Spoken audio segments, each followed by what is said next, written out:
আমরা এই বাংলাদেশের মাটিতে আর কোনো রকিব মার্কা হুদা মার্কা নির্বাচন দেখতে চাই না। আমরা এই বাংলাদেশের মাটিতে আর কোনো পেশি শক্তি ওই ভোট কেন্দ্র দখল, একজনের ভোট আরেকজন দিয়ে দিবে, এরকম কোনো ধোঁয়াশাপূর্ণ নির্বাচন, একতরফা নির্বাচন আর এই বাংলার মাটিতে আমরা দেখতে চাই না। তাই আগামী যে নির্বাচন, সেই নির্বাচন যখনই হোক, এই নির্বাচন হতে হবে শতভাগ ফ্রি অ্যান্ড ফেয়ার, অবাধ এবং সুষ্ঠু। এই নির্বাচনে প্রত্যেকটি দল, প্রত্যেকটি প্রার্থী নির্ভয়ে নির্বিঘ্নে যাতে অংশগ্রহণ করতে পারে এবং ভোটাররা যাতে নির্ভয়ে ভোট কেন্দ্রে গিয়ে তাদের পছন্দ মতো প্রার্থীকে ভোট দিয়ে নির্বাচিত করতে পারে, এরকম একটি পরিবেশ তৈরি করতে হবে। এই পরিবেশ যতদিন না তৈরি হচ্ছে, যতদিন না এই আলামত আমরা পাচ্ছি, ততদিনই আসলে নির্বাচনের কথা বলা, নির্বাচনের জন্য তাগাদা দেওয়া, এটা আসলে একবারে অর্থহীন হয়ে যাবে।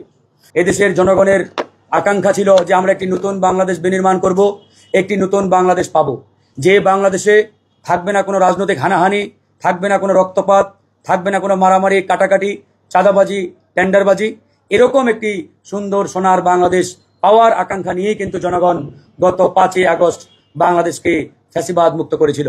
কিন্তু অত্যন্ত দুঃখের এবং পরিতাপের বিষয়, আজকে আমরা বিভিন্ন রাজনৈতিক দল নির্বাচনের কথা বলছি, সংস্কারের কথা বলছি, বিচারের কথা বলছি, কিন্তু বাস্তবিক অর্থে নির্বাচন, সংস্কার, বিচার এই কার্যক্রমগুলোর অগ্রগতি কতটুকু, সেটা কিন্তু বড় একটি প্রশ্নের বিষয়। ইতিমধ্যে আমরা দেখতে পাচ্ছি আগামী ডিসেম্বর কিংবা ফেব্রুয়ারি কিংবা এপ্রিল যখনই নির্বাচন দিক বা নির্বাচন হোক, কিন্তু নির্বাচনের যে প্রাইম কন্ডিশন, যে ফান্ডামেন্টাল কন্ডিশন, যে একটি অবাধ, সুষ্ঠু, নিরপেক্ষ পরিবেশ তৈরি করা, লেভেল প্লেইং ফিল্ড তৈরি করা, এমন একটি এনভায়রনমেন্ট তৈরি করা যেখানে প্রত্যেকটি রাজনৈতিক দলের প্রার্থীরা নির্ভয়ে নির্বিঘ্নে তাদের নিজ নিজ এলাকায় ক্যাম্পেইন করতে পারবে, গণসংযোগ করতে পারবে, মিটিং মিছিল করতে পারবে। আসলে এরকম কোন পরিস্থিতি, পরিবেশ, এনভায়রনমেন্ট বাংলাদেশে এই মুহূর্তে এক্সিস্ট করে কিনা সেটি কিন্তু আজকে প্রশ্ন সাপেক্ষ, এবং আমি সেই প্রশ্নটি আপনাদের মাধ্যমে দেশবাসীর কাছে রাখতে চাই। ইতিমধ্যে আমরা দেখেছি গণ অধিকার পরিষদের বিপ্লবী সভাপতি, ডাকসুর সাবেক ভিপি জনাব নুরুল হক নূর, যিনি বারবার কারা নির্যাতিত হয়েছেন, ফ্যাসিবাদের আমলে সবচাইতে বেশি নির্যাতনের শিকার হয়েছেন এবং ফ্যাসিবাদের আমলে শত শত হামলার শিকার হয়েছেন, বাধার সম্মুখীন হয়েছেন, তারপরেও কিন্তু দমে যান নাই। ভিপি নুরুল হক নূরের উপরে তার নির্বাচনী এলাকা পটুয়াখালীতে, সেখানেও বাধা দেওয়া হয়েছে, হামলা চালানো হয়েছে এবং তাকে এক প্রকারের অবরুদ্ধ করে রাখা হয়েছিল ঘন্টার পরে ঘন্টা।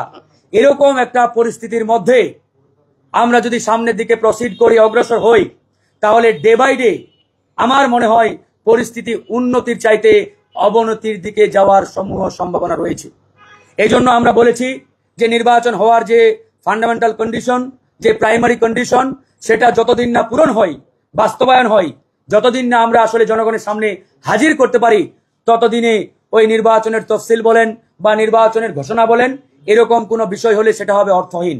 For more updates, follow us on Facebook, subscribe our YouTube channel, get the latest update on www.daily-sun.com.